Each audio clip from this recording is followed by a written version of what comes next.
자, 오늘은 십자가복음 제2단은 거짓이라는 책에서 성과 율법과 율법주의를 살펴보도록 하겠습니다. 어제 우리가 본질과 의식의 관계에 대해서 살펴봤고요. 오늘은 율법과 율법주의에 대해서 율법은 무엇이고 율법주의는 무엇인가, 이 차이를 아는 것이 중요하거든요. 이 둘 사이는 아주 다른 거예요. 용어는 좀 비슷해 보이지만, 그래서 근본적으로 다른 건데요. 율법은 누구로부터 나왔어요? 그래서 율법은 하나님으로부터 나온 거고요. 율법주의는 율법과 비슷하지만 좀 우리 그 용어 중에 주의라는 말이 들어가면 좀 안 좋은 경향을 띠는 경향이 있어요. 꼭 그런 건 아닌데, 어떤 사람에게 권위가 있다라는 말은 참 좋은 말이거든요. 어떤 전문가로서의 어떤 능력과 그 분야에 어떤 탁월함이 있다, 뭐 이런 의미로 쓸 수 있는데, 그 사람은 권위주의적이다, 이렇게 주의라는 말을 쓰게 되면 좋지 않은 말이 되버리죠. 율법도 율법이라는 말은 하나님의 법, 즉 하나님의 말씀이라는 뜻인데요. 그래서 십계명도 율법이고요, 모세 오경도 율법입니다. 또 구약성경, 신약성경 전체도 우리가 큰 의미에서 율법이라고 할 수 있어요. 그러나 이 율법주의는 그 배후에 사탄이 있고요. 우리가 그 배후에 사탄이 있는 게 뭔지 계속 살펴보고 있는데, 자기 중심적인 삶에도 배후에 세상과 사탄이 있고, 또 어제 살펴본 그 본질을 의식으로 대체해버리는 율법주의 배후에도 사탄이 있다, 이렇게 말씀드렸는데,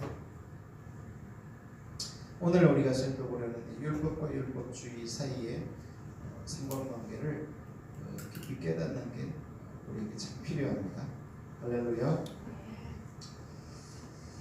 자, 먼저 로마서 7장 12절을 보면요, 이러보건대 율법은 거룩하고 계명도 거룩하고 도로우며 선하도다.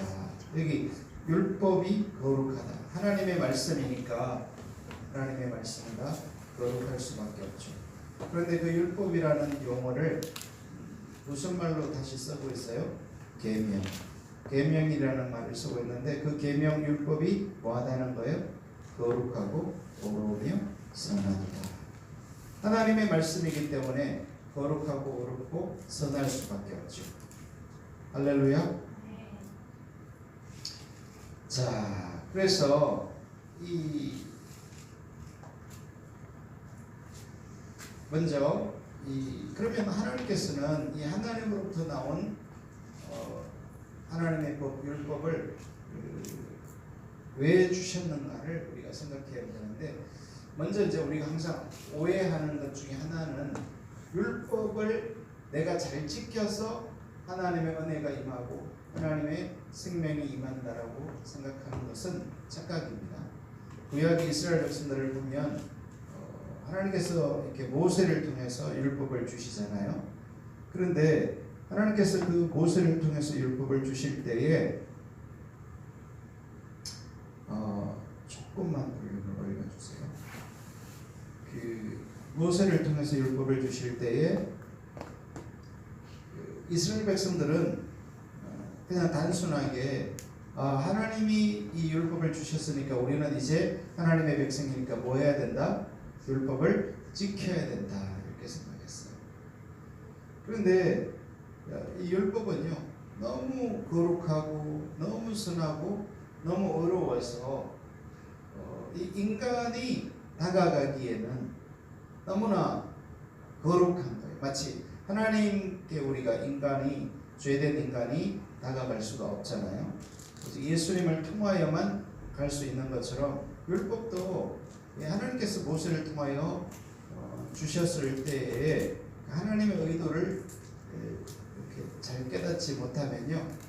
왜냐하면 또 성경 말씀에도 항상 이렇게 강조하기를 율법을 지키라 말씀하고 있기 때문에 그냥 율법은 내가 내 힘과 내 노력으로 지켜야 되나 보다 이렇게 생각하는 순간 우리는 함정에 빠져버리게 됩니다.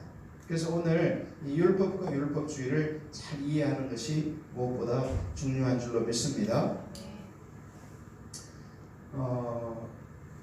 그러면 하나님께서 율법을 우리의 힘으로 지키라고 준 것이 아니라면 뭐하러 율법은 주셨단 말인가? 그죠? 성경에 그렇게 반복적으로 율법을 지키라고 이렇게 말씀하고 있는데 율법을 우리의 노력과 열심으로 지키는 것이 아니라면 하나님은 왜 율법을 주셨나? 이 질문을 우리가 반드시 해야 되고요. 또 그 질문에 답을 해야 합니다. 이스라엘 백성들이 자기의 노력과 열심으로 헌신으로 율법을 지키려 했기 때문에 그 삶이 성공했어요? 실패했어요? 실패했습니다. 여러분, 구약에서 이스라엘 백성만 실패한 게 아니고요. 신약을 살고 있는 저와 여러분도 만약에 우리가 어떤 하나님께서 어떤 은혜를 주시고 계기를 주셔가지고 이제 하나님 말씀 잘 지키면서 살아야지 이렇게 결심하고 여러분의 노력으로 열심히 기도하고 열심히 때로는 금식하면서 율법을 하나님 말씀을 지키려고 하면 어떻게 돼요? 잘 지켜져요? 그러면요, 만약에 우리가 우리의 힘으로 그렇게 율법을 잘 지킬 수 있잖아요. 그러면요, 예수님이 오실 필요가 없었어요. 여러분, 예수님께서 이 땅에 오신 이유와 목적 중에 하나가요, 우리가 우리의 힘과 노력으로 율법을 지킬 수 없는 것을 하나님이 너무 잘 아셔요. 그래서 주님이 이 땅에 오신 것입니다. 그래서 만약에 저와 여러분 중에 누가 우리의 힘과 노력으로 율법을 잘 지킬 수 있는 어떤 사람이 한 명이라도 있으면요, 예수님은 이 땅에 오실 필요가 있어요? 없어요? 없어요. 그 말은 무슨 말이냐면 우리의 힘과 노력으로 율법을 지킬 수 있는 길이 있다 없다? 한 명이라도 있다면 가정하는 거죠. 그러면 그 길이 있는 거예요. 어렵고 힘들지 모르지만 누군가는 그 길을 간 거죠. 마치 히말라야를 우리 평범한 사람들은 못 가지만 고도의 훈련받은 사람은 오르잖아요. 그럼 길이 있는 거죠.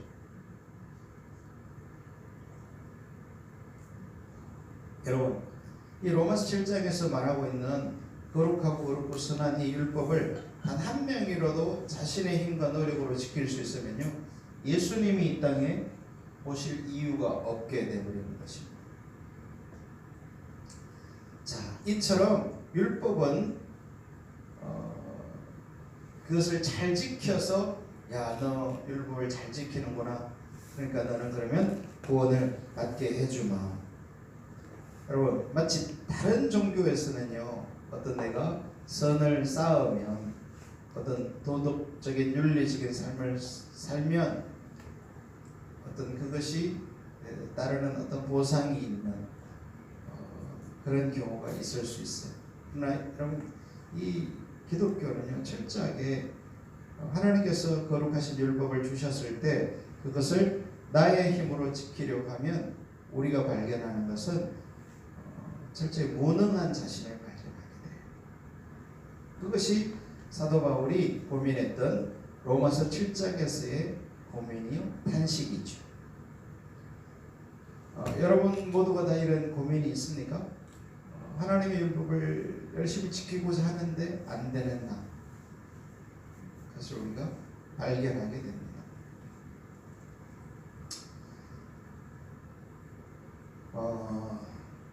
율법을 만약에 우리가 잘 지켜서 하나님의 은혜를 그렇게 되면 얻을 수 있다고 생각하면요, 그게 율법주의입니다. 왜냐하면 내가 율법을 잘 지켜서 하나님의 은혜가 임한다, 하나님의 복이 임한다고 생각하면 누가 지키는 거예요? 내가 지키는, 즉 자기 의를 의지하는 거예요. 근데 신기하게도 율법은 나의 힘으로 나의 노력으로 지키려 할 때마다 나를 적나라하게 드러내버립니다. 네가 너의 노력으로 율법을 지키겠다고? 그러면 네가 어떤 자인지 보여주마 하면서 우리의 적나라한 실체를 여지없이 드러내버리는 것입니다. 그래서 오늘 많은 성도들이 막 예수님을 믿고 좀 은혜 좀 받고 했다가 뭐 부흥회나 아니면 기도원에 가서 아니면 또 수련회나 이럴 때 은혜 받고 이제 막 열정이 생기죠. 그래서 하나님 말씀도 막 읽고 지키고 막 그렇게 하려고 하는데 결심은 좋았는데 어떻게 돼요? 그게 걸려서 반드시 걸려 넘어지는 우리 뭐 지연 전사님 같은 분은 잘 지킬 것 같아요. 그런가요? 그러면요 한 명이라도 그런 사람이 있으면 길이 생긴다니까요. 근데 이거는요 마치 뭐와 같냐면 마라톤 풀코스 마라톤 42.195를 1분 만에 뛰는 것과 같아요. 그럴 사람 있어요? 마라톤 2시간 걸리나요? 거의? 2시간 가까이 걸리는 그 경기를 1분 만에 뛰는 거 말도 안 되는 소리잖아요. 그런 사람이 어디 있어요? 이러겠죠. 여러분 그것보다 더한 것이 우리의 힘으로 노력으로 율법을 지킬 수 있다는 것이에요. 율법은요 근본적으로 하나님께 속해서 하나님의 그 거룩과 하나님의 의와 이 율법이 정말 하나님으로부터 나온 것이구나 하는 것을 보여줄 따름이에요. 그래서 저와 여러분이 저는 한번 우리 그 젊은이들에게 우리 학생들에게 여러분의 힘과 노력으로 열심히 율법을 지키려고 시도하는 일을 해보기를 권해드립니다. 할렐루야. 왜냐하면 해봐야 내가 정말 결심하고 이제 하나님 말씀대로 살겠다. 내가 한번 열심히 정말 하루에 5시간씩 기도하고 이렇게 한번 결심하고 해봐야 율법이 어떤 역할을 하는지를 깨닫게 돼요. 안 해보면 어때요? 여러분 인간은요 어떤 일을 안 해보면 늘 미련이 남아요. 그렇죠? 어떤 일을 해볼 걸 생각하고 안 하면요 이상하게 찝찝하면서 미련이 남습니다. 율법도요 내가 열심히 지키려고 안 해본 사람은 미련이 남는데 그 미련이 어떤 식으로 남냐 하면 내가 그때 조금만 더 열심히 했으면 율법을 지킬 수 있었는데 내가 그때 좀 더 열심히 안 했어 이런 생각을 하게 돼요. 그러니까 늘 생각 속에 뭐가 있는 거예요? 내가 열심히 안 해서 그렇지 조금만 더 했으면 할 수도 있었을 텐데 가정법 실제는 안 해봤어요. 그래서 늘 가정법이 남아있어요. 근데 여러분 그 기독교 역사상 이렇게 하나님께서 쓰신 사람들은요 또 공통점이 뭐냐면 이 율법을 대단한 열심과 열정을 가지고 지키려고 시대해 본 사람들이라는 거예요. 우리가 그걸 한편으로 열정이라고 말할 수 있어요. 자기 열정이 있기는 하지만 그러니까 한편으로 자기 열정도 필요해요? 안 필요해요? 필요합니다. 이 열정은요 연료와 같아요. 기름과 같아요. 그래서 자동차가 가는데 기름이 꼭 필요하잖아요. 그런 것처럼 이 열정이 꼭 필요합니다.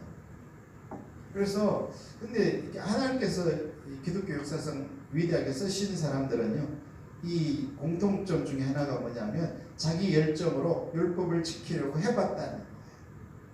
그러면 뭐 이렇게 그 열심을 안 내본 사람들은 늘 미련이 남는다고 제가 말씀드렸는데 해본 사람은 정말 죽을 만큼 정말 타의 추종을 불허할 만큼 자기의 모든 것으로 여러분 실제로 그런 사람이 많이 있었어요. 기독교 역사 안에는요. 그 요한 웨슬레 같은 감리교의 창시자 같은 요한 웨슬레 같은 사람도요 엄청난 그런 열정이 있었어요. 그 요한 웨슬레가 그 옥스퍼드 대학교를 다녔는데요. 학교를 다니면서 공부도 열심히 해가지고 장학금도 많이 받았어요. 그런데 웨슬레는 공부만 열심히 한 게 아니라 그 경건서적을 많이 읽고 그 이 청교도들의 영향을 많이 받아가지고요. 그렇게 한번 경건하게 살고 싶은 거. 그래가지고 자기만 또 하는 게 좀 그랬는지 동생 찰스 웨슬레와 함께 또 뭐 조지 휘필드 유명한 분이 있죠. 그런 사람들과 함께 그 홀리 클럽이라는 클럽을 만들어 가지고요. 이 반드시 하루에 몇 시간을 성경 읽고 기도하고 이렇게 하지 않으면 잠도 자지 않는 그런 엄청난 열정을 가지고 말씀을 지키려고 했어요. 근데 결과는 그들이 나중에 발견한 건 뭐냐면 그렇게 열정을 내면 낼수록 거룩해지는 자신이 아니라 거룩과는 점점 거리가 먼 자신을 발견했다는 거예요. 그러면 여러분 이 말을 오해하면 그러면 뭐 그렇게 열심히 해도 안 되는 거니까 하나님의 말씀 율법은 지킬 수 없는 거니까 그게 아니라고요.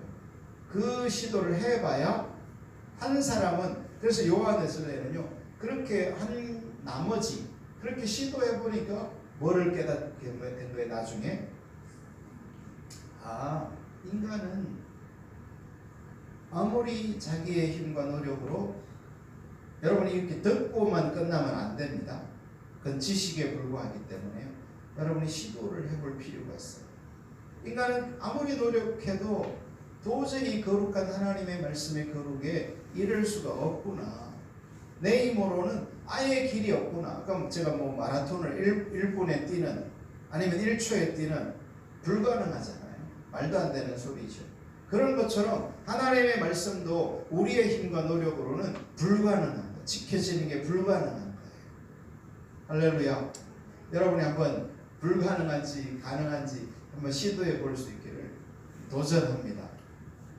그러니까 시도를 해본 사람은 사도 바울 같은 사람도 그렇잖아요. 사도 바울이 정말 이렇게 하나님 말씀대로 살고 싶고 그런 열망이 있어서 정말 이렇게 말씀대로 하려고 시도하면 할수록 자꾸 뭐를 발견한 거예요? 자기 안에서 또 다른 법이 있어가지고 그 율법에 도달할 수 없게 만드는 한계, 연약함, 좌절 그것을 깨달은 거예요. 그래서 그런 로마서 7장에서 그런 자신의 그 한계를 처절히 고백하고 있죠. 그러니까 이 율법을 나의 힘과 노력으로 지키려고 구약의 이스라엘 백성들처럼 시도를 해봐야 되고요. 여러분 예수님이 오셨을 때 바리새인들도 그런 시도를 했을까요? 안 했을까요? 했어요. 했는데 어떤 결과가 생겼어요? 지켜져요? 안 지켜져요? 안 지켜지는 거예요. 역시나. 그래서 그들은 한편으로 너무 괴로운 거예요. 제가 우리가 가지고 있는 성경은 66권이잖아요. 구약 성경 39권, 신약 성경 27권 이래서 66권을 신구약 성경을 가지고 있는데 그 성경에는 끼지 못했지만 그래도 또 중요한 진리를 담고 있다 하는 것을 학자들은 그것을 외경이라고 불러요. 한번 해볼까요? 외경. 네. 그래서 신학교에 가면 외경도 성경도 이제 공부하고 연구하지만 외경도 공부하는 교구가 있어요. 그래서 제가 한번 그 외경을 이제 읽어봤는데요. 그 외경 지금 이제 66권 성경에는 못 들었지만 이렇게 중요한 이 하나님의 진리를 담고 있다고 이제 사람들이 여기는 그런 책들인데 거기에 보면요 어떤 내용들이 집중적으로 나오냐면 이스라엘 백성들이 그러니까 예수님 오기 전을 말해요. 그 말라기부터 예수님 마태복음에 쓰여지기까지 400년간 우리가 침묵 시기라고 하잖아요. 암흑의 시기라고 하는데 사실 그때 외경이 많이 쓰여졌어요. 그런데 그 외경에 그 시기에 쓰여진 외경에 보면요 집중적으로 나오는 얘기가 뭐냐면 이제 그때는 역사적으로 보면 이 그리스의 그 알렉산더 대왕이 전 세계를 지배하고 난 다음에 일찍 죽게 되잖아요. 그러면서 그의 부하 장군 4사람이 그 영토를 광활한 이 영토를 나누어 가지고 분할 통치하는 일이 역사적으로 일어나게 돼요. 그래서 이스라엘도 이제 그런 통치를 받게 되는데 그러면서 이제 학계 성전이 솔로몬 성전이 무너지고 이스라엘 백성들이 다시 예루살렘으로 돌아와서 세운 성전이 학계 성전이잖아요. 그 학계 성전이 이렇게 있고 그랬는데 이제 초라한 성전이죠. 그런데 이제 이 알렉산더 휘하의 장군들이 이스라엘을 통치하면서 그 성전에다가 막 이렇게 돼지 피를 갖다 뿌려버리고 막 거기서 이스라엘 백성들 하여금 우상 숭배하도록 강요하고 막 이런 일들이 역사상 일어났어요. 앞으로 예수님이 다시 오실 때 제3의 성전이 세워지면서 그런 일이 다시 한번 일어날 것이라고 주장하는 학자들도 있어요. 자, 그러면 이제 이 세월이 흘러가지고 이제 다시 로마가 이스라엘을 지배하게 되면서 이제 로마가 그 당시에 분할되어 있던 제국을 다시 알렉산더 시대만큼 통일을 한 거예요.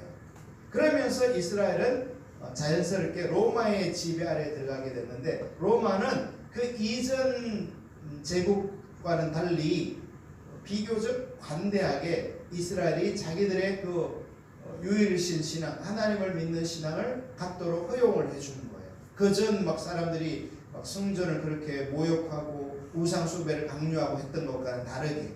그래서 예수님 당시에 이 유대인들, 특히 바리새인들, 이 서기관들 이런 사람들은 그들의 입장에서는 나라는 예전처럼 계속 뺏겼지만 그래도 뭐는 있는 거예요? 종교의 자유는 있는 거예요. 종교의 자유가 있을 뿐만 아니라 그들에게 이 종교의 자유와 함께 또 어떤 분이 성전이 있다고 했는데 성전은 그 당시 어떻게 된 거냐면 이제 로마가 이렇게 관대한 정책을 펼치면서 야 너네들 종교 마음대로 믿어 이렇게 허용해 줬고요. 또 로마는 로마 사람이 직접 이 자기들이 지배한 땅을 다스리지 않았어요. 가능하면 그 현지인들을 대리인으로 그것을 분봉왕이라고 하는데 세워서 그들로 그 땅을 통치하겠어요. 물론 이제 이스라엘 같은 경우에는 헤롯이라는 이두메인 유대 족속은 아니었죠. 그래서 거기에 갈등이 있었고요. 그래서 헤롯은 그것이 자기의 핸디캡이었기 때문에 그래서 그러면 어떻게 하면 유대인의 환심을 살 수 있을까 해서 유대인들이 가장 바라고 원하는 게 뭔가를 리서치를 해보니까 뭔 거예요? 성전인 거예요. 성전. 유대인들은 성전을 그렇게 갖고 싶어하는 걸 알게 됐던 거예요. 그래서 그는 그 유대인들이 그렇게 원하는 성전을 무려 40년이 넘도록 짓고 있었던 거예요. 그러니까 헤롯은 어떤 신앙 때문에 성전을 지은 게 아니라 무슨 개념으로 자기의 통치술의 일환으로 유대인들의 너희들 내 말 잘 듣고 나에게 따라 이런 관점으로 성전을 지어줬던 거예요.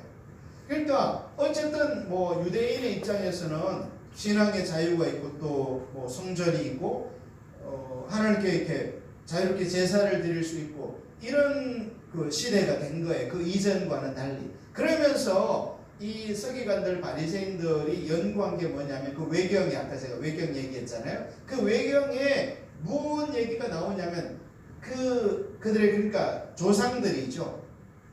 아주 뭐 이사야나 예레미야 같은 그 정도 700년 전 조상은 아니고 약 400년 어간의 이스라엘 역사상 그 조상들이 주로 어긴 죄들이 그 외경에 뭐가 많이 나오냐면 주로 어긴 죄가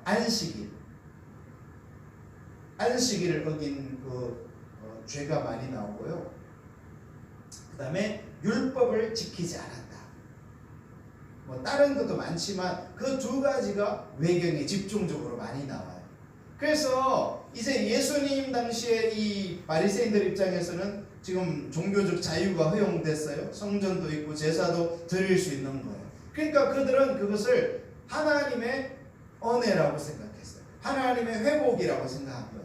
그래서 그들은 우리가 이제 이렇게 하나님의 은혜가 부어지고 우리가 이렇게 하나님도 자유롭게 믿을 수 있게 되고 했는데 이제 우리가 해야 될 일은 뭐다? 자연스럽게 뭐를 철저히 지키는 것? 안식일을 철저히 지키는 것. 또 율법을 철저히 지키는 자연스럽게 역사적 배경이 그렇게 된 거예요. 그래서 우리가 예수님 시대의 바리새인들, 서기관들을 보면요.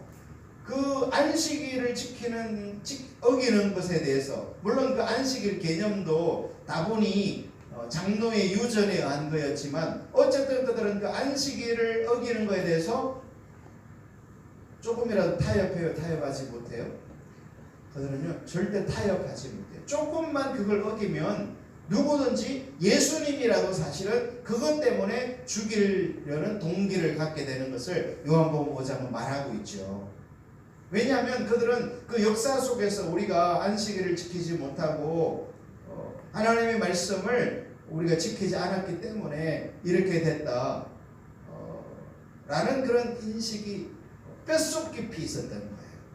그래서 우리가 성경에 나오는 그 바리새인들이 그렇게 철저하게 안식일을 지키려고 하고 율법을 그렇게 철저하게 지키려고 하는 이유가 거기에서도 또 찾아볼 수 있어요. 자, 그런데 이제 문제는 그러면 그렇게 철저하게 안식일을 나름대로 장로의 그들의 조상들의 그 유전에 따라 지키고 그 하나님의 말씀을 그렇게 사무치게 지키려고 했음에도 불구하고 그들은 그 율법을 지킬 수 있었을까요? 자, 이 말은 대답이 두 가지로 나뉘어요. 여러분 사도 바울조차도 자기가 어려서부터 나면서부터 그 하나님의 말씀 율법을 어떻게 했다 그랬어요? 철저히 지켰다고 이렇게 표현하고 있어요. 자, 그러면 그 지켰다는 말이 무슨 말이냐는 거예요. 그러면 사도 바울, 아니 목사님 사도 바울 같은 사람은 율법을 지키는 길이 있는 사람 아닙니까? 여러분 이렇게 말하면요 오해한 거예요. 자, 그러면 사도 바울의 율법을 다 지켰다라고 말할 때 그 의미, 또 예수님이 오셨을 때 그 당시 바리새인들 서기관들이 그 율법에 대한 탁월한 열정을 가지고 있었는데 그 율법을 지켰다는 말의 의미는 뭐냐면요, 그들은 표면적인 율법은 지킨 거예요. 표면적인. 예를 들면 이런 거, 여러분이 표면적인 그러면 잘 이해를 못할 수 있으니까 자, 제가 아연이가 금목걸이를 이제 아빠가 선물해 줬다고 해요. 근데 제가 딱 보니까 그게 탐이 나. 제 마음속으로 너무 뭐 유치한 얘기는 하지만 그래서 제가 저거 갖고 싶다 이렇게 생각했어요. 그러면 그거 죄예요? 잡혀가요 제가? 여러분 내가 마음속으로 우리 교회 어떤 순간님이 벤츠를 타고 오시던데 그래서 제가 나도 저 벤츠 갖고 싶다 이렇게 속으로 생각하면 죄예요? 잡혀가요? 그거 잡아가는 나라 있어요? 전 세계 아무 데도 없어요. 근데 그것이 이 세상의 법으로는 그게 죄가 아닐지 몰라도 하나님의 법, 율법에서는 그걸 뭐라 그래요? 탐심은 우상숭배라고까지 규정하고 있어요. 마음속으로 탐심을 가져도 그게 뭐라고요? 죄라고 말하고 있단 말이에요. 그러면 예수님이 오셨을 때 그 율법에 대하여 안식일에 대한 열정을 가지고 있던 그 바리새인들이 율법을 그 마음으로부터 어떤 탐심도 가지지 않았을까요? 어떻게 생각하세요? 그건 가졌던 거예요. 세상적 기준에서는 그게 잡혀가지 않고 죄가 아닐지 모르지만 하나님의 관점의 기준에서는요. 그렇기 때문에 예수님이 바리새인들을 계속 책망한 이유가 뭐예요? 너희는 뭐다? 너희는 회칠한 무덤에 불과하다. 너희 속에는 사람의 뼈가 썩어서 시체가 썩어서 구더기가 오글거리는 그런 상태인데 겉모양만 여러분 유대인들은 무덤을 그렇게 평토장하게 이렇게 평평하게 해서 우리는 분봉 모양을 하잖아요. 유대인은 이렇게 평평하게 해서 거기를 이렇게 보기 좋게 회로 칠했다고 해요. 그러니까 보기에는 이게 뭐 무덤인지 아닌지 이렇게 하지만 그 속에는 사실은 어떻게 되고 있어요? 시체가 썩고 있는 거죠. 그런 상태라고 예수님이 계속 진단하셨어요. 그러니까 우리가 예수님의 그 말씀을 보면 유대인들은 본인들은 뭐라고 생각하고 있어요? 율법을 지킨다 못 지킨다? 잘 지킨다고 생각하고 있는 거예요. 그런데 그 지킨다는 말의 의미가 내면적으로까지 어떤 탐심이나 어떤 정욕이나 어떤 우상숭배나 이런 것들까지 다 지켰다는 그런 말이 아니에요. 그런 사람은 있어요 없어요? 그런 사람은 없는 거예요. 사도 바울도 마찬가지예요. 그 점에 있어서는. 그러나 유대인들이 탁월한 열정을 가지고 율법을 지켰다는 말은 어떤 의미냐면 어떤 의미로? 외적으로 드러나는, 그러니까 겉모습으로 보여지는 그 율법의 규정들은 예를 들면 어떤 이런 음식은 먹어서는 안 되고 이런 행동은 해서는 안 되고 이런 것들은 지켰어요 안 지켰어요? 철저하게 지킨 거예요. 이해됩니까? 그러나 율법의 보다 중요한 측면인 그 내면적인 것, 예를 들면 탐심, 어떤 미움. 여러분 유대인들 성경에 보면요 그들이 미움이 많아요. 적어요? 엄청난 미움과 분노를 가지고 있어요. 절대 용서하지 않아요. 그런데도 그거는 죄라고 생각하는 거예요? 못하는 거예요? 죄라고 생각조차 안 하는 거예요. 그들은 외적으로 드러난 무엇을 먹느냐 안 먹느냐 이거는 막 생명 걸어요 안 걸어요? 생명 걸어요. 오죽했으면 나중에 복음이 전해진 다음에 베드로 같은 사람도 그 복음 안에서 무엇을 먹는 부분에 대해서 자유하게 되잖아요. 복음 안에서. 할렐루야. 그런데 자유했는데 갑자기 문이 확 열리면서 누가 들이닥친 거예요? 유다에서 온 사람들이 들이닥치니까 그 사람들은 이 율법주의자들이거든요. 율법을 지켜야 구원한다라고 믿는 사람들이고 베드로도 어려서부터 그 교육을 유대인이기 때문에 받았던 거예요. 그런데 그는 자유했지만은 그 사람들이 들어오는 순간 어떻게 했어요? 화들짝 놀라가지고 마치 밥 안 먹은 것처럼 쑥 피해가지고 뒷문 열고 나가버린 거예요. 그랬더니 누구도 따라 나간 거예요? 똑같은 유대인인 바나바도 레이지파잖아요. 그래서 베드로 뒤따라 가버리는 거예요. 그거를 또 옆에서 누가 보고 있다가? 바울이 보고 있다가 강력하게 책망하잖아요. 뭐라고 해요? 유대인인 네가 유대인이면서도 지키지 못할 그 율법을, 여러분 이거 보시면요,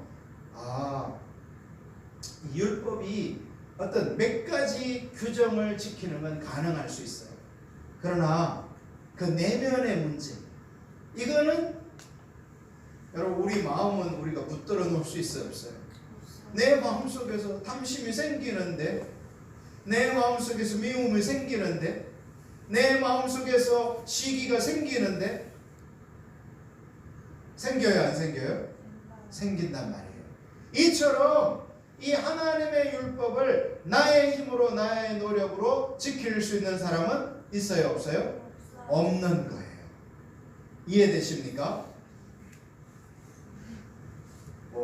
예수님 당시 서기관들 바리새인들이 저의 이런 설명을 들었더라면 좀 달라질 수도 있었을지 모르겠는데 아쉽게도 그런 설명을 해주는 사람이 없었나 봐요.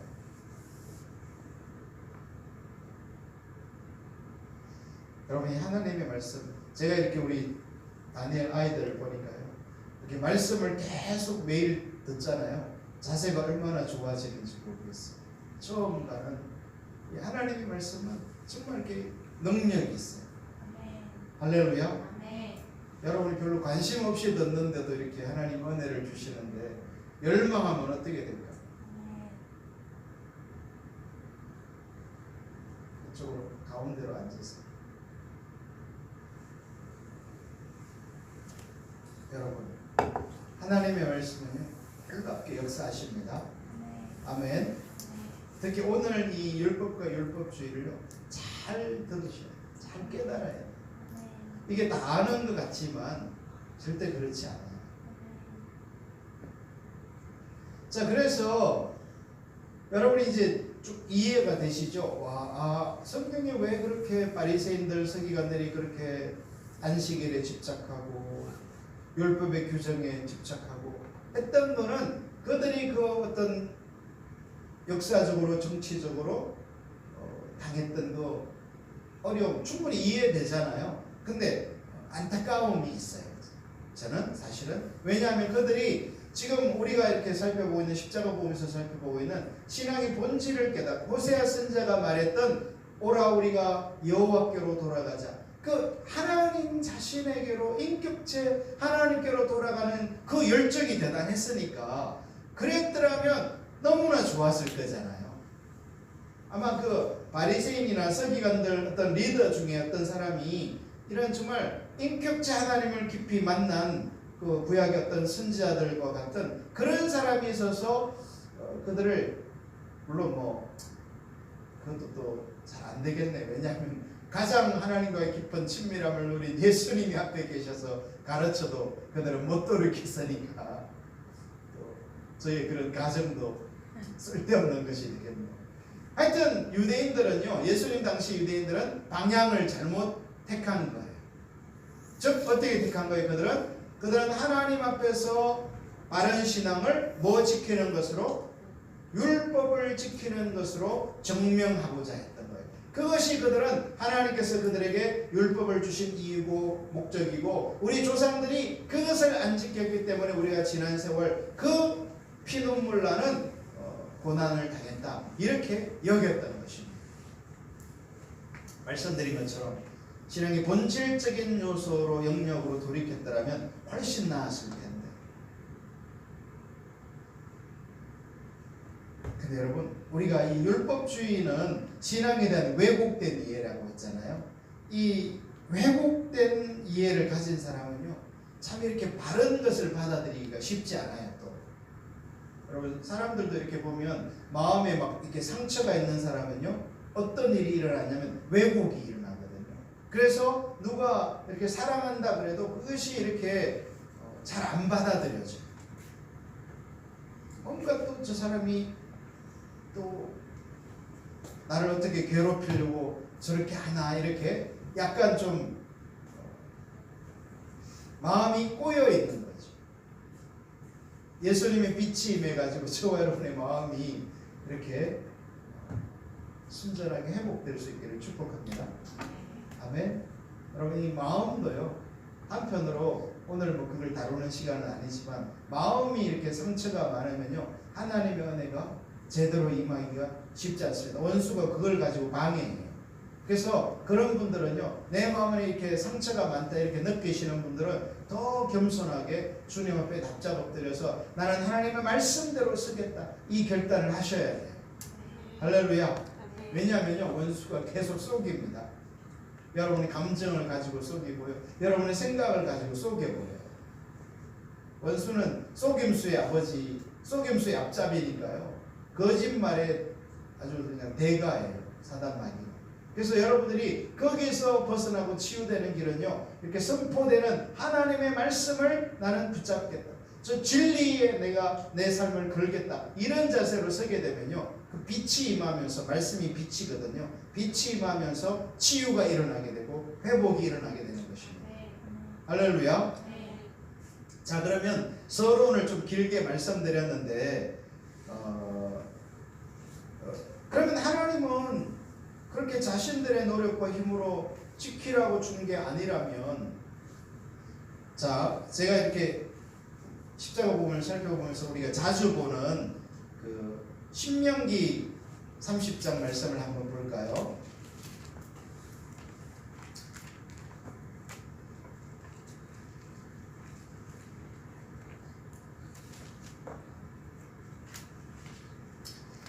신명기 30장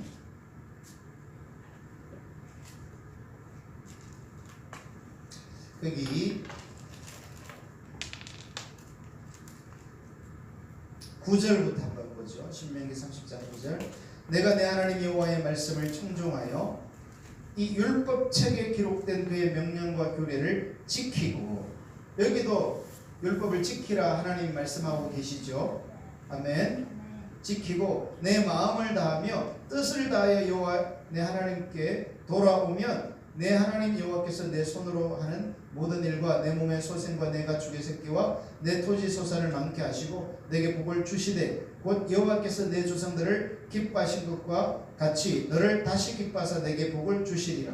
자, 여러분, 우리가 이 신명기 30장 9절 10절을 읽으면 무슨 생각이 드나요? 복 받으려면 뭐하라? 율법 지키라. 이렇게 생각하자. 여기 이렇게 돼 있는 것처럼 보이잖아요. 근데 사실은 그게 아니에요. 그렇게 생각하기 때문에 자꾸만 제가 오늘 지금 서론에서 얘기한 그런 현상이 발생하는 거예요. 여러분, 여기 자세히 보면요, 여호와의 말씀을 청종하여, 여기 첫 번째는요, 내 하나님 여호와의 말씀을 청종하다라는 말은 이 기록된 말씀보다는 하나님과의 관계 속에서 목소리를 듣고 따르는 것을 의미해요. 관계성을 말하는 거예요. 1차적으로. 자, 그러면 이 하나님과의 인격적 교제가 있고 관계성이 있게 되면요, 이 율법책에 기록된 그의 명령과 규례를 지키고 이 일이 일어납니다. 잠시 있다가 아니라 조금 이따 우리가 살펴볼 건데, 여러분, 우리가요, 우리의 힘과 노력으로 율법책에 기록된 율법을 지키는 게 아닙니다. 아멘. 율법은요, 그 하나님과의 목소리를 듣는 친밀한 관계성, 인격체의 만남, 그 영광을 보게 되면요, 그 영광의 빛이 임하면서 그 영광의 빛이 우리를 하나님의 말씀이 이루어지도록, 실현되도록 이끌어가는 거예요. 할렐루야. 이것은 내가 율법을 지키는 것과 다른 얘기예요. 이해되십니까? 근데 이제 우리는 피상적으로 이런 성경을 읽으면 여기 분명히 율법책에 기록된 그의 명령과 규례를 지키고 했지 않냐. 그래서 기록된 율법을 지키려고 하면요, 안 된다니까요. 관계성이 전제된 말이에요. 할렐루야. 그래서 그 다음도 나오잖아요. 내 마음을 다하며 뜻을 다하여 여호와 내 하나님께로 돌아오면. 할렐루야. 하나님께로 돌아오는 게 뭐예요? 마음을 다하고 뜻을 다하여 하나님, 인격체 하나님 알기를, 그래서 하나님의 영광을 보게 되면 이 말이에요. 할렐루야. 그러니까 사실 구약에서도 율법을 지키라고 하면서도 이런 오늘 우리가 살펴보는 어떤 1번, 2번, 3번 이런 순서로는 안 돼 있을지 모르지만 실제로는 이미 다 얘기하고 있는 거예요. 할렐루야. 아멘.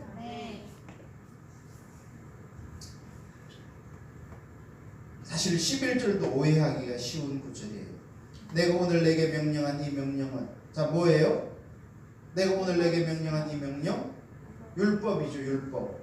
내게 어려운 것도 아니요 먼 것도 아니라 하늘에 있는 것이 아니니 내가 이르기를 누가 우리를 위하여 하늘에 올라가 그의 명령을 우리에게 가지고 와서 우리에게 행하게 하려 할 것이 아니요 이것이 바다 밖에 있는 것이 아니니 내가 이르기를 누가 우리를 위하여 바다를 건너가서 그의 명령을 우리에게 가지고 와서 우리에게들 행하게 하랴 할 것도 아니라 오직 그 말씀이 내게 매우 가까워서 내 입에 있으며 내 마음에 있은즉 내가 이를 행할 수 있느니라. 율법을 행할 수 있다고 말하고 있잖아요. 할렐루야. 바다에 가서 바다 건너서 가져오는 것도 아니고 오늘날 바다 건너 가서 가져오는 거 쉽습니다. 저 하늘에 있는 것도요. 오늘날은 개념이 달라요. 그러나 이 4,000년 전에는 바다 밖 하늘 위에는 불가능을 얘기하는 거예요. 자, 그래서 여기 지금 우리가 계속 살펴본 15절도 보시면요. 보라 내가 오늘 생명과 복과 사망과 화를 내 앞에 두었으니 곧 내가 오늘 내게 명령하여 내 하나님 여호와를 사랑하고 그 모든 길로 행하며 그의 명령과 규례와 법도를 뭐하라? 지키라. 여기도 하나님의 명령과 규례와 법도를 분명히 뭐하라고 돼 있어요? 지키라고 돼 있잖아요. 지키라고. 근데 왜 지킬 사람이 없다는 거죠? 이게 그러니까 우리의 힘과 노력으로 지키라는 얘기가 아닌 거예요. 여러분 잘 보셔야 돼요. 아까 10절에서도 제가 설명했잖아요. 어떤 식으로 지켜지는지. 사실 16절에서도 똑같이 말하고 있어요. 곧 내가 오늘 내게 명령하여 내 하나님 여호와를 뭐하고? 사랑하고. 여러분 이 말을 그냥 쉽게 건너가 버리니까 지키고를 내 힘과 내 노력으로 하나님 말씀 지키나 보다 생각하는 거예요. 여러분 사랑하고를 깊이 묵상하셔야 돼요. 할렐루야. 사랑하고가 바로 관계성을 말해요. 사랑하고가 친밀한 교제를 말하는 거예요. 아멘. 사랑하고가 하나님의 음성을 듣는 거예요. 아멘.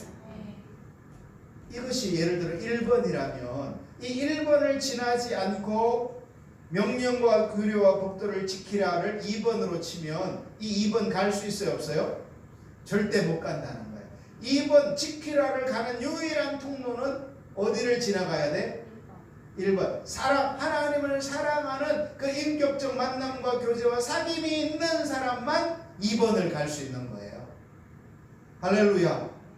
근데 우리는 이런 성경이 분명히 기록되어 있어도 너무 그냥 사랑하고 한다니까 쉽 지나가 버리고 그 다음에 지키라 나오니까 율법 지키라 이렇게 생각하고 지키려고 하면 안 된다는 거예요. 그래서 해보다가 그냥 포기해버리고 이렇게 되는 거예요.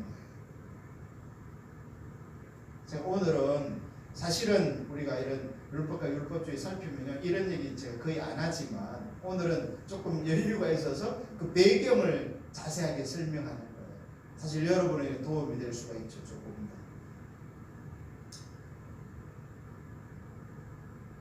이 사랑하고라는 이 단어를 그냥 지나가면요 이제 이 지키는 건 안 되게 되는 것입니다. 할렐루야. 자, 그러면 이제 여러분이 전반적으로 이 율법에 대한 이해가 조금은 생겼기 때문에 제가 하나님께서 율법을 주신 목적을 설명할 수 있게 됐어요. 할렐루야. 이것은요 4가지가 있는데요. 첫 번째 로마서 7장 7절이에요. 하나님의 말씀으로 우리가 하나하나 이해를 해가셔야 되는데요. 로마서 7장 7절을 다 찾아보시기 바랍니다.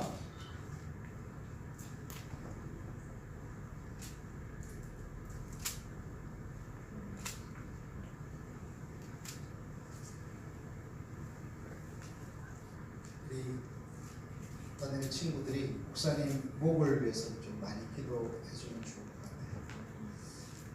목이 너무 아팠는데 좀 말하니까 풀려서 그런지 좀 나아졌네요. 기도해 주세요. 로마서 7장 7절 시작. 그런즉 우리가 무슨 말을 하리요? 율법이 죄냐? 그럴 수 없느니라. 율법으로 말미암지 않고는 내가 죄를 알지 못하였으니 곧 율법이 탐내지 말라 하지 아니하였더라면 내가 탐심을 알지 못하였으리라. 여러분 최근에 우리가 살고 있는 아산의 어떤 그 국회의원이 발의한 유명한 법이 있었어요. 그게 무슨 법이 혹시 들어봤어요? 민식이법 들어봤어요? 네, 그게 우리 아산에 사는 어떤 국회의원이 낸 법인데요. 그게 특징이 뭐예요? 지금 우리 교회 앞에도 학교가 있는데 초등학교. 자, 학교 앞을 지날 때는 자동차는 몇 킬로를 넘어서는 안 된다? 30km를 넘어서는 안 된다. 근데 여러분 자동차를 타고 가는데요, 30km 이하로 가기가 쉬울까요? 어려울까요? 굉장히 어렵습니다. 거의 눈길을 가는 수준, 그런 느낌이에요. 조금만 달리면요 30km 넘어가 버리고요. 또 그 신호등이 있거든요. 그 신호등 금방 바뀌어 버리면 신호 위반으로 걸립니다. 그래서 굉장히 조심해야 되는 그런 법이 생겼어요. 자, 그러면 그 이전에는, 사실 그 이전에도 뭐 그 비슷한 법이 있었지만 이렇게 강화되지는 않았어요. 그리고 그 학교 앞에서 불법으로 주정차를 해서도 안 된다. 왜냐하면 주정차 있는 아이들 때문에 아이들이 이렇게 길을 건너는 게 안 보여질 수도 있으니까. 자, 여러분, 법이 생겼기 때문에 그 법을 어기면 뭐가 돼요? 죄가 되는 거예요. 만약에 이런 법이, 민식이법 같은 이런 법이 안 생겼으면 그게 죄가 돼요, 안 돼요? 거기는 그냥 아무 죄가 안 되는 거예요. 여러분, 죄라는 것은 왜 죄가 되냐면 그것이 죄다라고 말하는 규정이 있기 때문에 죄가 되는 거예요. 이해되십니까? 네. 이걸 이해하는 게 대단히 중요한데요. 그래서 지금 로마서 7장 7절이 그렇게 말하는 거예요. 그런즉 우리가 무슨 말을 하리요? 율법이 죄냐? 그럴 수는 없느니라. 즉 율법이 잘못됐느냐? 율법이 잘못되었기 때문에 인간이 그를 못 지키는 거냐? 그건 아니라는 거예요. 그게 아니라 율법으로 말미암지 않고는, 여기 율법의 펑션, 기능이 나와요. 말미암지 않고는 내가 죄를 알지 못하였으니. 자, 무슨 말이에요? 율법은 죄를 뭐하게 하는 것? 율법은 죄가 뭔지를 알려주는 거예요. 그러니까 율법이 없으면 죄가 뭔지를 사람들이 알아요, 몰라요? 모르잖아요. 여러분, 지금 우리나라가 이제 점점요 이렇게 뭐 우리나라뿐만 아니라 전 세계적으로인데 이렇게 그 몇 년 전에 이렇게 그 간음죄도 사라지고, 간음죄인가요? 간통죄. 결혼한 부부가 부부 외에 어떤 다른 제3자와 이렇게 성적인 관계를 가지면 그게 죄가 되어서 혼인의 이혼의 사유가 된다, 뭐 그런 식의 법이 있었는데요. 그 법이 어떻게 됐어요? 폐지돼 버렸어요. 그래서 이제는 사람들의 인식 속에 내가 결혼해서 배우자가 아닌 사람과 성적인 죄를 지어도 죄다 아니다? 죄가 아니다라는 인식이 팽배해지고 있어요, 점점. 자, 여러분, 근데 성경은 뭐라고 말하고 있어요? 성경은 세상의 기준과 달리요 그 부분에 대해서 명백한 기준을 제시하고 있어요. 자, 이처럼 율법은 뭐 하는 거냐면 그 무엇이 우리로 하여금 죄가 무엇인지를 깨닫게 하는 거예요. 할렐루야. 하나님으로부터 율법이 있기 때문에 죄가 무엇인지를 아는 거예요. 그러니까 세상 사람들이 간음죄를, 그거는 이제 더 이상 죄가 아니다, 인간이 뭐 자유롭게 자기의 감정에 따라서 그렇게 살 권리가 있다, 이렇게 주장한다 하여도 우리가 어디에 서게 되면, 율법 앞에 서게 되면 그것이 죄인 것이 드러나는 거예요. 할렐루야. 뭐 미국에서도 그렇고 우리나라에서도 지금 그런, 영국에서도 그렇고 어떤 세계적인 추세 중에 하나라고 할 수 있는데, 이런 식으로 어떤 성경이 말하는 부분에 대해서 성경이 죄라고 말하는 것을 금지시키려는 어떤 세계적 추세가 있어요. 여러분, 이것은 명백하게 잘못된 겁니다. 우리가 나는 성경이 그걸 죄라고 말해도 나는 그걸 어기겠다, 그거는 어쩔 수 없어요. 그 사람이 그렇게 선택했으니까. 뭐 사실 어쩔 수 없는 건 아니죠. 죄를 선택한 거죠. 그런데 그 성경이 말하는 바를 말하지도 못하게 하려는 것은요, 그건 엄청난 문제가 되는 거예요. 할렐루야. 여러분 이게 세계적 추세라니까요. 우리나라를 포함해서. 그래서 결국에는 사람들이 추구하는 게 뭐냐면 그것을 말하지 못하게 할 뿐만 아니라 그렇게 적혀있는 성경이 불온 서적이다. 이렇게까지 규정해요. 그래서 사람들이 읽는 것도 금지하도록 만드는 것이 여러분이 들을 때는 다소 황당하지만 그게 세계적인 추세예요. 우리가 이제 이 하나님의 말씀을 읽는 것도 말씀을 전하는 것도 뭐를 각오하지 않으면 핍박을 각오하지 않으면 전할 수 없는 시대로 점점 가고 있어요. 예전에는 상상도 안 되는 일들이죠. 자, 다시 본문으로 돌아와서 율법은 우리에게 뭐를 하는 거예요? 율법의 규정이 있다는 것은 그것이 무엇인가를 알려주는 것이다. 죄가 죄되는 것을 알려주는 것이다 라는 거예요. 할렐루야.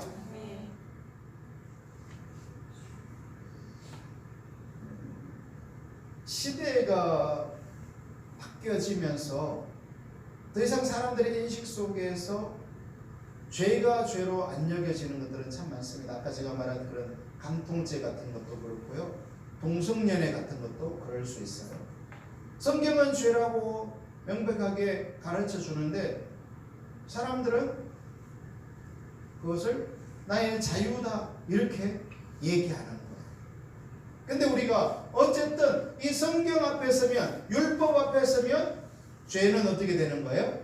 죄로 드러나 버리는 거예요. 할렐루야. 전도를 하면 그런 분들 요즘은 그렇게 많지는 않지만 만나게 되는데 예수를 믿느니 내 주목을 믿어라 이렇게 말하는 분이 가끔 계세요.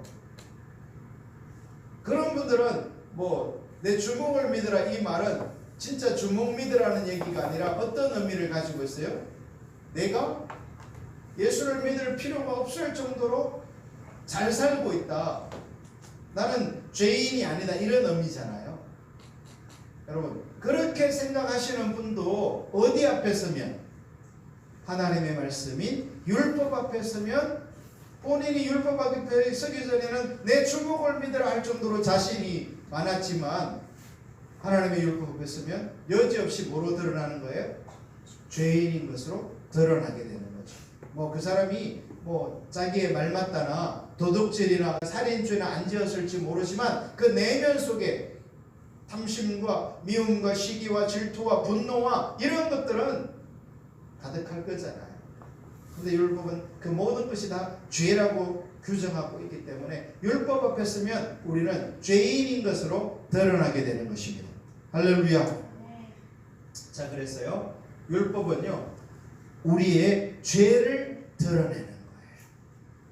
여러분 인간은 자기중심적이고 죄가 많아요 적어요? 많아요.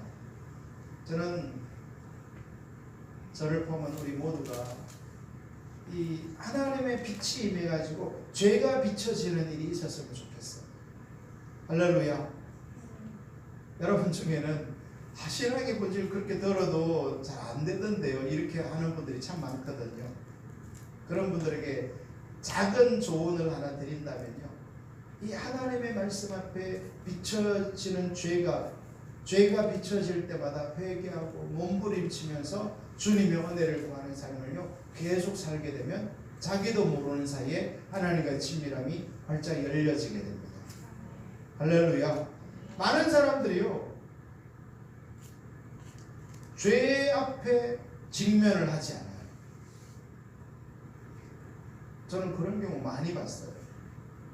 명백하게 죄인데 성경이 명백하게 죄라고 말하는데 그 앞에 서기를 싫어하는 거예요. 싫어할 수 있어요 없어요? 있어요. 그거는 본인의 선택이죠. 여러분 하나님과 친밀함을 원하시는 분들은요 죄가 성령님의 역사로 비춰질 때마다 그것을 인정하고 돌이키고 회개하고 은혜를 구하셔야 됩니다. 할렐루야. 그것이 하나님과의 친밀함이 열려지는 시작이라고 말할 수 있어요. 할렐루야. 그 율법은요 우리로 하여금 죄를 드러내는 역할을 하는 거예요. 율법은 지켜서 하나님의 은혜를 입고 율법은 지켜서 의로워지는 게 아니라 율법 앞에 서면 나는 누구인 거예요? 죄인인 거예요. 이것이 율법이 하는 일인 것입니다. 할렐루야.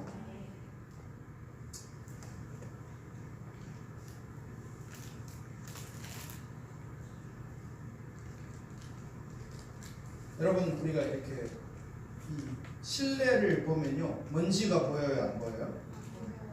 먼지가 안 보이죠. 먼지가 보이는 사람은 무슨 뭐 컴퓨터 눈을 가진 것도 아니고 현미경 눈을 가진 것도 아니고. 근데 여기가 먼지가 있는 게 보일 수 있어요. 어떻게 하면 돼요? 여기에 태양빛이 쫙 비치면요, 여기에 있는 먼지가 보여요. 즉 우리의 삶에는 죄가 가득한데 죄를 인식할 수도 있고 그렇지 않을 수도 있다는 거예요. 근데 언제 죄가 인식돼요? 누구의 빛이 임하면? 예수 그리스도의 그 영광의 빛이 우리에게 비치면요, 우리는 작은 죄까지도 감지하게 되는, 인식하게 되는 일이 일어나는 거예요. 할렐루야. 여러분이 막 거짓말을 하는데도 아무렇지도 않아. 양심에 꺼리지도 않아. 그리고 또 거짓말을 했기 때문에 그 다음번에 그 거짓말을 커버하기 위해서 또 뭐 해야 돼요? 또 거짓말해야 되는 그런 일이 있잖아요. 여러분, 저는 그런 경험 했었어요. 예전에 제가 예전에 고등학교, 대학교를 좀 늦게 갔는데 고등학교만 졸업하고 어떤 청년부가 있는 교회를 갔는데 그 청년부의 청년들이 대다수 대학생들인 거예요. 근데 저는 그 당시 직장을 다니고 있었는데 하루는 어디 놀러를 가자는 거예요. 청년부에서. 그날이 아마 공휴일이었던 것 같고 제가 아마 그날 시간이 돼가지고 이제 같이 버스를 타고 가는 거예요. 청년들이 굉장히 많아가지고. 그러니까 뭐 저는 그 교회 이제 다닌 지 얼마 안 됐으니까 사실 그 교회 청년들을 잘 모르는 상황이죠. 근데 이제 제 앞에 어떤 청년들이 굉장히 많았어요. 그래가지고 서서 가기도 하고 그러는데 제 앞에 어떤 이쁘장한 여학생이 어느 학교 다니냐요. 당연히 그냥 다 대학생이니까. 근데 저는 대학교를 안 다니고 있었는데 저 대학 안 가, 직장 다녀요. 이러기가 되게 창피하다는 생각이 들어서 순간적으로. 그래서 그냥 얼버무렸어요. 하여튼 제가 생각 안 나는데 그랬더니 무슨 과를 다니냐 또. 그 제가요, 그 다니던 가게가 카메라를 집중적으로 취급하는 그런 곳이었거든요. 그래서 제가 순간적으로 사진학과요. 사실 저는 그 뭐 거짓말할 생각도 없었는데 저는 사실 그 여학생들하고 이렇게 대화하는 것도 잘 못해요. 수줍어 가지고. 근데 이제 뭐 그 친구도 제 앞에 섰으니까 그냥 개면적으로 이렇게 자꾸 말을 시켰는지. 그래가지고 이제 계속 묻는데 거짓말을 계속하게 되는 거야. 나도 모르게. 그래서 내가 너무 괴로운 거예요. 그래가지고요, 그 교회를 안 나가버렸어요.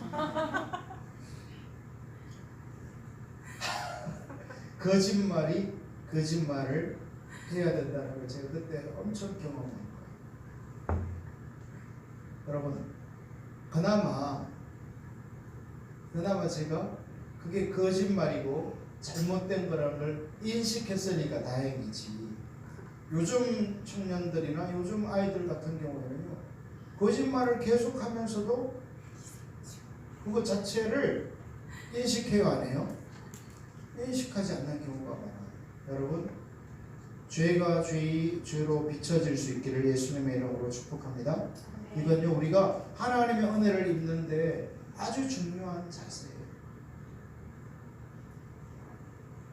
여러분이 작은 일에도 하나님의 율법의 기준이 비춰져서 죄가 죄로 인식되는 그런 은혜가 부어지기를 예수님의 이름으로 축복합니다. 할렐루야. 아멘. 여러분, 제가 사기꾼이라면 그 교회를 계속 나가면서 막 이런저런 거짓말로 막 연애도 하고 그랬겠죠. 근데 제가 그날 그냥 너무 머리 아파가지고 처음부터 거짓말 안 했으면 제일 좋았을 텐데 이 학생은 입 꽂는지 안 꽂는지 생각도 안 나는데 여러분 율법은요 우리로 하여금 하나님께서 왜 주셨느냐 율법으로 인하여서 죄를 알도록 하신 거예요. 할렐루야. 여러분 이 부분이 굉장히 중요합니다. 죄가 죄로 비춰지는 게 은혜입니다. 아멘. 여러분 죄를 그냥 넘어가시면 안 됩니다. 죄가 비춰지면요 하나님께로 달려가셔야 돼요. 여러분 앞으로 우리가 살아갈 세상이 점점 죄가 성경은 죄라고 하는데 죄가 아니라고 말하는 세상으로 우리가 가나아가고 있어요. 이게 우리의 한편으로 위기예요. 여러분 세상의 가치관 기준을 따라가지 마시고 하나님의 말씀 캐논인 기준인 하나님의 말씀 앞에 설 수 있기를 예수님의 이름으로 축복합니다. 아멘. 할렐루야. 아멘.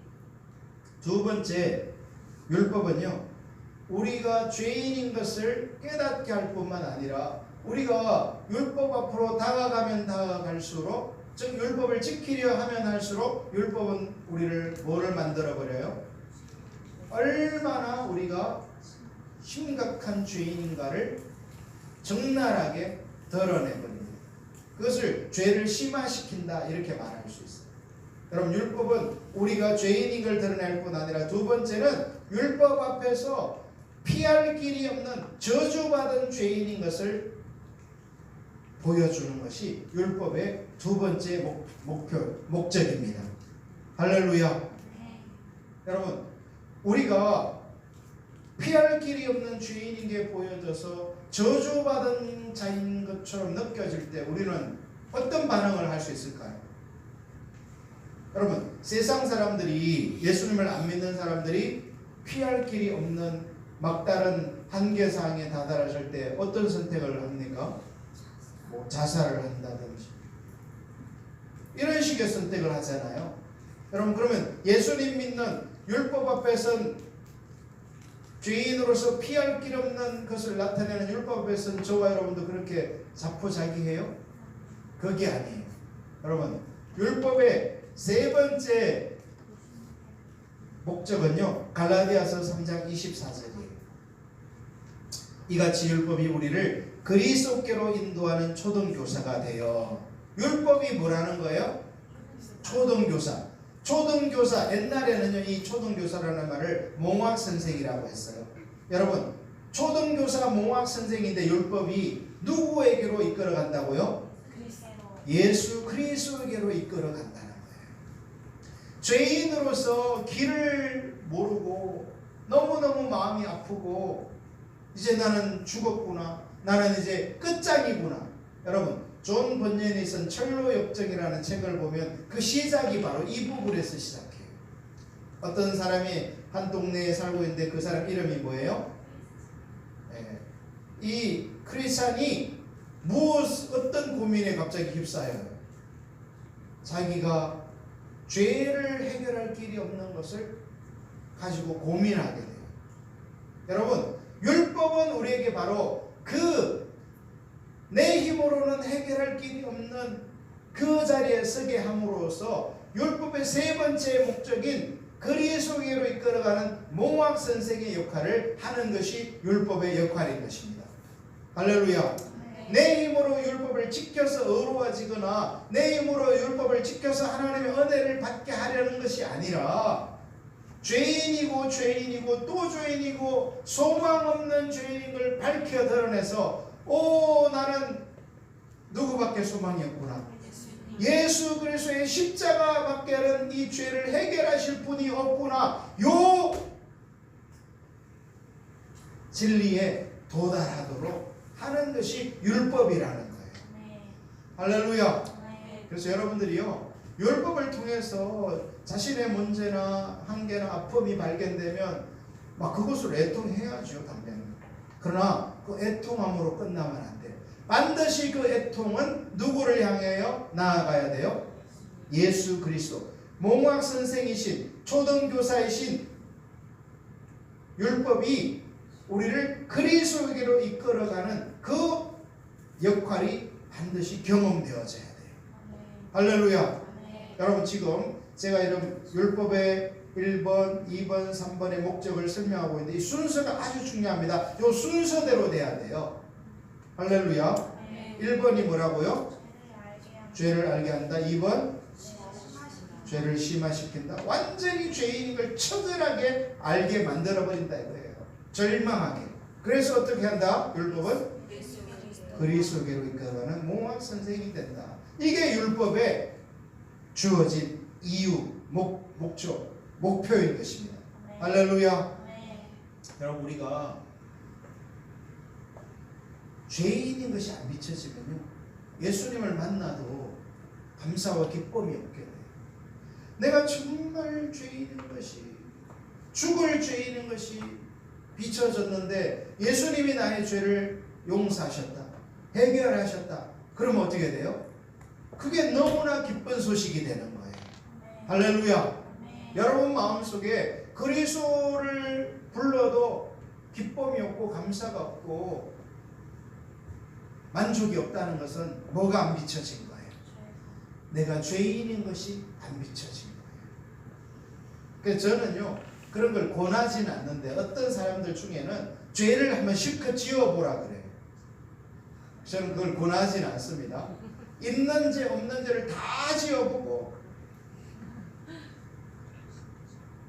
근데 여러분 사람은요 또 희한해가지고 죄를 다 지으면요 죄인이라고 인정하는 게 아니에요. 마음이요 더 강팍해져가지고 내가 뭐 어쨌다고 그럼 너는 잘났냐 이렇게 나오는 게 인간이에요. 그러니까 죄를 또 다 짓는다고 죄를 다 인정하는 것도 아니에요. 죄인인 게 비춰지는 건 율법 앞에 서는 거예요. 할렐루야. 그리고 사실 우리 인생은요 내가 죄를 다 지어보고 이렇게 하기에는 인생이 너무 짧아요. 세상을 다 방황하고 도래하기에는 인생이 너무 짧다고요. 하나님의 말씀 율법 앞에 서서 죄인에게 비춰져서 그리스도에게로 나아갈 수 있기를 예수님의 이름으로 축복합니다. 여러분 그래서 여러분들이 이 복음 십자가 복음을 듣는 사람은요 이 3번이 이루어진 사람이어야 돼요. 그리스도를 만나야 돼요. 죄인에게 깨달아져 그리스도를 만나 해방감을 맛본 사람이어야 돼요. 할렐루야. 그래야 예배도 사실 예배는 그리스도를 높이는 거잖아요. 근데 그 그리스도가 나한테 해준 게 아무것도 없어. 좀 그렇게 인식돼. 그러면요 예배가 이게 아무것도 안 되는 거예요. 근데 주님 앞에 서기만 하면 감격이 있고 눈물이 있고 감사가 있고 내 목숨을 바쳐도 아깝지 않은 그분인 것이 비춰지면 예배가 어떻게 되겠어요? 그게 예배가 드려지는 거예요. 할렐루야. 사실 오늘날 기독교는 이런 점에서 피상적인 기독교가 되고 있어요. 율법이 죄를 심화시키지를 못해요. 즉 하나님의 말씀 앞에 서서 자신이 얼마나 심각한 죄인인가를 인식하지 못한 채로 그리스도를 만나다 보니까 그리스도가 죄에 대한 대안이 안 돼버리는 거예요. 내 문제에 대한 해결자가 안 돼버리는 거예요. 여러분 여러분이 죄를 인식하지 못한다 해서 죄인이 아닌 게 아닙니다. 아까도 제가 말했잖아요. 여기 먼지가 안 보인다 해서 없는 게 아니에요. 빛이 임하면 먼지는 보이는 것처럼 하나님 앞에 서면 우리는 완전히 엄청난 도저히 구원받을 수 없는 죄인이라는 사실입니다. 할렐루야. 그러니까 죄인인 걸 내가 못 깨달았다 해서 아무렇지도 않은 건 아니에요. 절대로. 오히려 죄인인 걸 깨닫고 그리스도로 달려가는 사람이 복된 거예요. 할렐루야. 이것이 율법이 하는 목적이라는 거예요. 여러분이 그래서 율법 앞에서 죄인인 게 보여지고 도저히 소망 없는 그 죄인인 게 드러나 그리스도를 만났으면 이제 율법이 하는 일에 가장 중요한 속성들은 대부분 이루어진 거예요. 그러나 그것이 끝이 아니에요. 자, 이렇게 그리스도를 만났으면 그리스도를 만났다는 것은 인격체 예수 그리스도의 만남과 사귐과 교제가 있는 삶을 말합니다. 아멘. 신앙의 핵심이요 본질을 말하는 거예요. 이렇게 신앙의 핵심이요 본질이 있게 되고 하나님께서 비추셔서 내 삶을 구체적으로 이끌어가는 이 상태가 된 사람은 이제 율법이 네 번째 일을 하게 되는 거예요. 그렇게 그리스도와의 만남과 사귐과 교제가 있는 사람에게 율법은 뭐를 해요? 율법은 내 삶의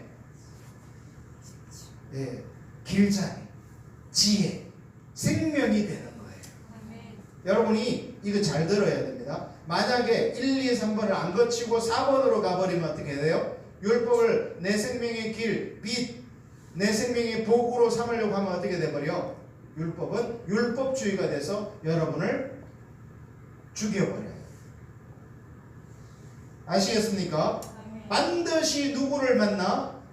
예수 그리스도를 만나 그 영광의 빛을 보는 그 빛이 임한 상태에서 율법이 나의 길잡이가 되고 생명이 되고 나의 삶의 안전지대로 이끌어가는 리드가 되는 것입니다.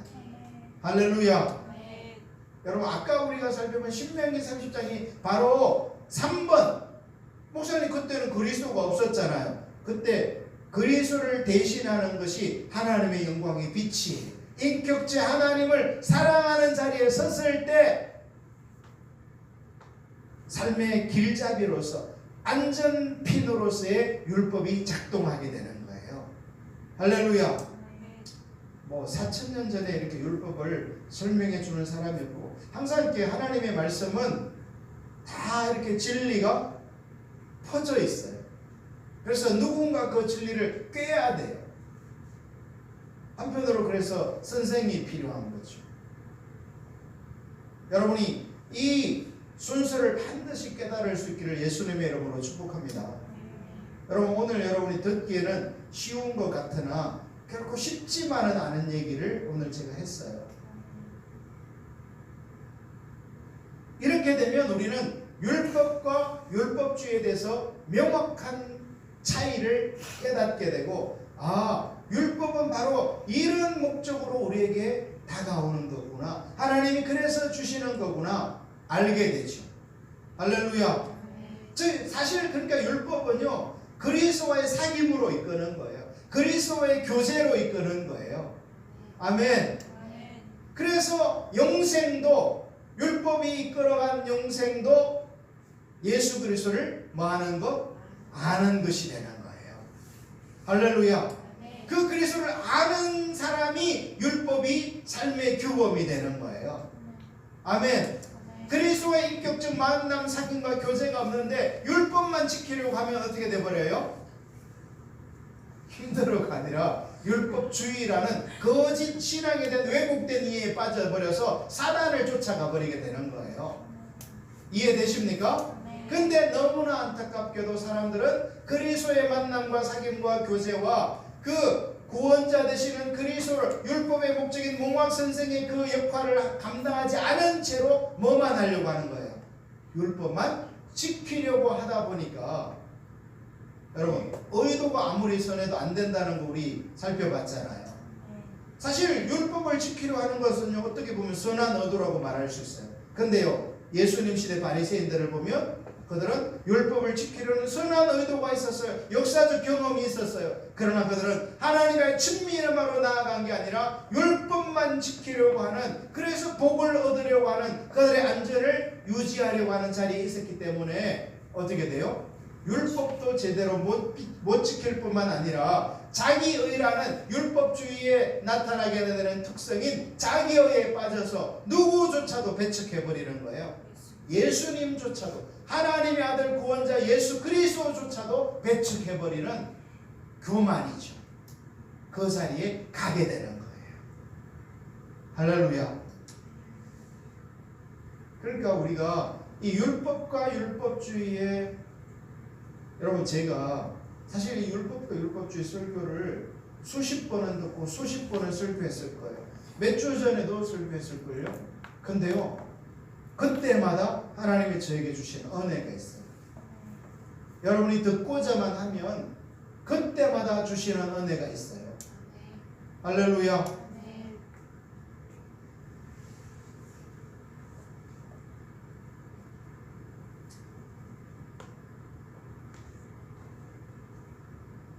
하나님께서 주신 이 선하고 거룩하고 의로우신 율법의 기능이